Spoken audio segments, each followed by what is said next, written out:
kada mu kirki ba mutumin arziki bane kai kuma ba mai neman albarka bane kai. Ni ba albarka ta kawo ne. To zaka gani duniya ce ta ishi baga ruwa jima. Mu nan duk wanda muke yazo nan gun mu za mu iya da shi wallahi kowaye mutum. Ni da gemu kai da gemu.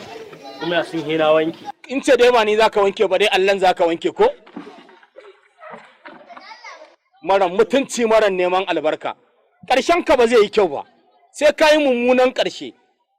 In dai abin da za a koya ma ba za ka tsaya ka nutsi da abin da za a koya ma ba, ƙarshen ka a baro za a kai ka garinku.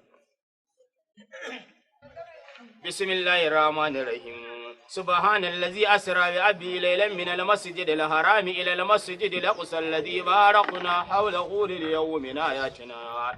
إنه هو السميع البصير وآتينا موسى الكتاب وجعلناه هدى لبني إسرائيل ألا تتخذوا من دونهم وكيلا ذرية من حملنا مع نوح إنه كان عبدا شكورا وقضينا إلى بني إسرائيل في الكتاب لتفسدن في الأرض مرتين ولتعلن علوا كبيرا وإذا جاء وعد أولاهما بأسنا عليكم عبادا لنا أولي بأس شديد فجاسوا خلال الدير وكان وعدا مقبولا ثم رددنا لكم الكرة عليهم وأمددناكم بأموال وبنين وجعلناكم أكثر نفيرا إن أحسنتم أحسنتم لأنفسكم وإن أسأتم فلها وإذا جاء وعد الآخرة ليسوء وجوهكم. كسوكمي يومي أكيد ماذا؟ Mutumin da kullu wanda yaushe karatun ma ba saurara kake ba. Ai har yanzu adadin abin da ka kawo mun bai kai adadin da zaka sauke ba. Je ka. Saurano to. Allahu a'lamu.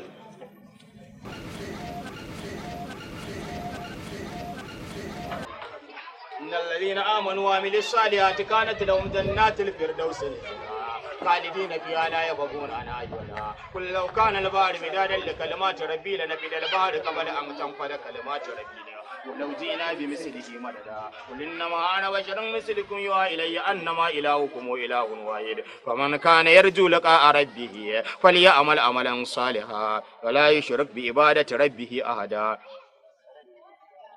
duk inda hankalinka yake yana ina tunaninka yana ina baka da hankali kana ta sani haƙilo kuma ba abin da nake muruwa da kai sa ne maka innal ladzina amanu wa amilus salihati kanat lahum jannatul firdausi nuzula hankalinka yana ina khalidina fiha la yabghuna an hayy wala kullu kana al bari bidalan li kalimati rabbina bi daga bala an tanfa da kalimati rabbi walau ji'ina bi mislihi madada qul inna ma ana basharun mislukum yuha ilayya annama ilahukum ilahun wahid faman kana yarju liqa rabbi falyamal amalan salihan wala yushrik bi ibadati fachi kafin fachi da me ka zo kai lai tufa na kama na tufa na dan zagaya ne ko ciniki ban ba na buga Allah ba abin da na samu wannan ma abun sallama na ne kai aka bani wannan abin na to kanari ya isa haka kanari in ka fara zance kanari mai bakin uwa mai kan kadangare tunda kai baka neman albarka tufa a ga ma nake maka kaje aha duk abin da mutum zai mun a rayuwa babu kamar iban kuɗi. Duk wata kyauta da mutum zai mun a rayuwa ba ta shige ka ban kuɗi ni ka ga mai mun komai in ka ban kuɗi. Ka zo wani tufa. Duk neman kuɗin da ka yi ni kana yi ina kuɗin. Kwani nan. Mara mutunci mara albarka. Duk abin da ake gaya muku ba ku fahimtar Allah. Tsarki muke da kunun kanwa